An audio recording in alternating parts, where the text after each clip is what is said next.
Brought to you by StationHouseCoffee.com and InspiredDisorder.com/Prime. What you manifest in your mind, you can bring to reality. UFC Fight Night, Lewis versus Oleinik, just happened this past Saturday, and boy, it was a fun card back in the Apex. I love these cards with no crowd. You get to hear every punch, every kick, the slams, the screams, the laughing. There's not a lot of laughing, but sometimes there is. Really fun card. Lewis, of course, got a big win.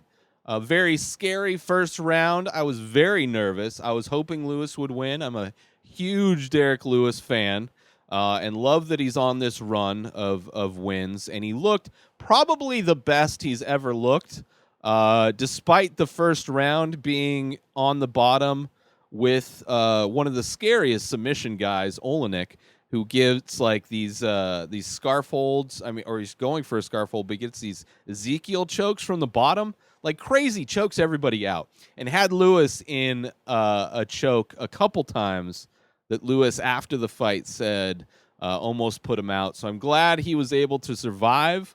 He ended it pretty quick in the second round, which is nice. Just, you know, it only really takes Lewis one punch. If he can connect on one punch, if he can get you a little bit hurt, he goes in for the kill hardcore, and was able to get it done against Oleinik. So I'm excited for whoever he fights next. I want to say I saw a call out for him, but I don't remember. Oh, it was Curtis Blades, I think, which I think would be fun. Curtis Blades is a big time wrestler in the heavyweight division. So, and wrestling is something that Derek Lewis, he gets taken down pretty easily, let's say. He almost allows himself to get taken down because he can get up usually pretty easily. I don't think he'll be able to do that necessarily against Curtis Blades.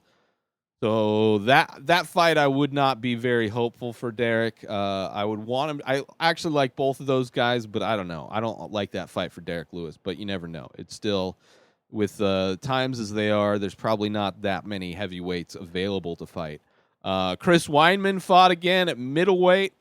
Looked like he was gassed out towards the end of the first round. He ended up pretty much just wrestling Akhmedov the whole time. He just outworked him, wrestled him, but looked at it was only a 3-round fight, and the beginning of the second round, Chris Weinman looked zapped.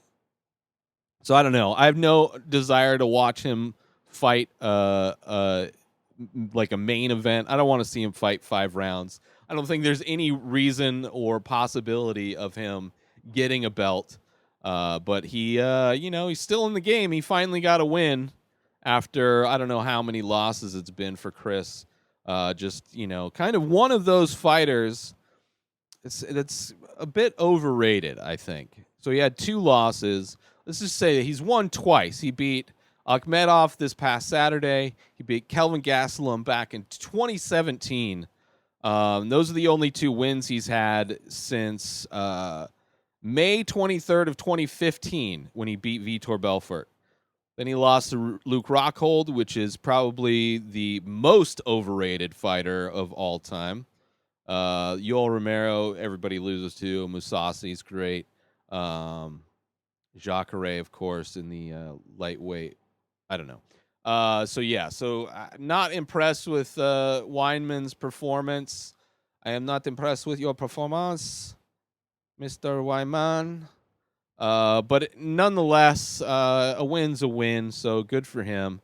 Of course, Yana Kunitskaya was a fun fight. She really, pretty much the whole fight, she had her opponent pressed up against the fence, kind of like Holly Holm likes to do. But Holly Holm likes to just stall. She just holds her opponent on the fence and does nothing. Literally does nothing. Maybe we'll throw a knee here and there. Kunitskaya was throwing everything. She was working like Randy Couture level of like clinch work up on the fence. Just constantly working. Super dominant performance. So that was good. Beneil Dariush got a crazy spinning back fist KO. Despite coming in overweight. He missed weight. But Good win for Dariush. I'd picked Holtzman to win that one. Tim Means looked great against Staropoli. Just from top to bottom, well executed, technical win. Great all around. Great to see Tim Means back. And it was a great win for Tim. Kevin Holland, of course, just a super impressive up-and-comer. Super calm, super fun to watch. Like just loose and creative and dominant and just, kind of almost has him and Sean O'Malley have a similar kind of. Sean's not quite as like flowy with his stuff, but he picks his shots well and fires hard. And it was a great knockout win for Kevin Holland in that one. But overall, it was a fun night of fights. I really enjoyed it for being a non-pay-per-view card. But I love that Derek Lewis won. Made me feel good inside, even though I don't know why Derek Lewis has to make his fight so stressful. Like, I forget who he was fighting before, but he was losing. I think it was a 5-round main event, and he was losing. And the dude he was fighting just out of nowhere started to engage him and got clipped. And that's the last thing you want to do if you're up on the scorecards with Derek Lewis. You want to just coast. You want to coast as much as possible. Let's see, what was it? Alexander Volkov was the fight where he came from. It was a 3-round fight. But that's one where he clipped him in the third and was able to get a win on a fight that he was. That was his balls hot fight, actually, because he took his pants off after winning that one and got to fight Daniel Cormier short notice, which Daniel Cormier could just rack up as I won, I defended my belt. Anyway, I wouldn't mind seeing him fight Junior Dos Santos again. Get that loss back. But that I guess if Junior wins in his next fight next week, then that would be a fight that I could see. But next week there's a UFC pay-per-view 252, Stipe Miocic versus Daniel Cormier for the heavyweight belt.